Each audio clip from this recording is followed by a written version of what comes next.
ఒక ఆయన ఎప్పుడు కూడా ఎవరైనా పెద్దలు ఏదైనా భవిష్యద్వాణి చెప్తే ఒప్పుకునేవాడు కాదు. రోజున ఊళ్ళోకి వచ్చాడు భవిష్యద్వాణి చెప్పి ఆయన, అందరూ వెళ్లి చెప్పించుకుంటున్నారు. ఈయన ఎవరి మాట నమ్మడండి అన్నారు. ఆయన అన్నాడు, ఆ భవిష్యద్వాణి చెప్పి ఆయన, రేపు మిట్ట మధ్యాహ్నం 12 గంటలకు నువ్వు పాయసం తింటావు అన్నాడు. వీడు అన్నాడు కాబట్టి అది అబద్ధం అవ్వాలని ఆయన ఊరు విడిచిపెట్టి అరణ్యంలోకి వెళ్ళిపోయాడు. ఇప్పుడు ఎలా తింటాను నేను పాయసం? ఈయన వెళ్లి ఓ చెట్టు కింద కూర్చున్నాడు. 11:30 అయింది. అటుగా వెడుతున్న బాటసారులందరూ మూటలు విప్పుకుని అన్నాలు తిందామని కూర్చున్నారు. కూర్చునేసరికి పావుతకు 12 అయింది. ఇంకా వాళ్ళు నోట్లో ముద్ద పెట్టుకుందాం అనుకుంటున్నారు.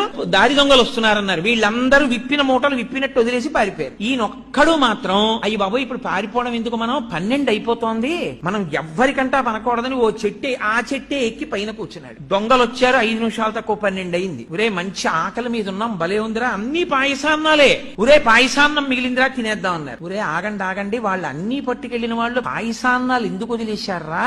మన్ని మట్టు పెట్టడానికి ఇందులో విషం కలిపి ఉంటారు, ఇక్కడ ఎవడైనా ఉన్నాడేమో చూడండి, ముందు వాడికి పెట్టి చూద్దాం అన్నారు. ఖచ్చితంగా 12 అయింది. వాడిని దింపి నోట్లో పెట్టారు పాయసం. ఎందుకని వాడు పాయసం తప్ప ఏదైనా పెట్టండి, నేను తిన్న పాయసం తప్ప ఏదైనా పెట్టండి అంటున్నాడు. వీడికే పెట్టాలరా పాయసం అని ఖచ్చితంగా 12 పాయసం పెట్టారు. కాబట్టి కర్మవశమున భవమృతి కారణములు చేసుకున్న వాడికి చేసుకున్నంత మహదేవ.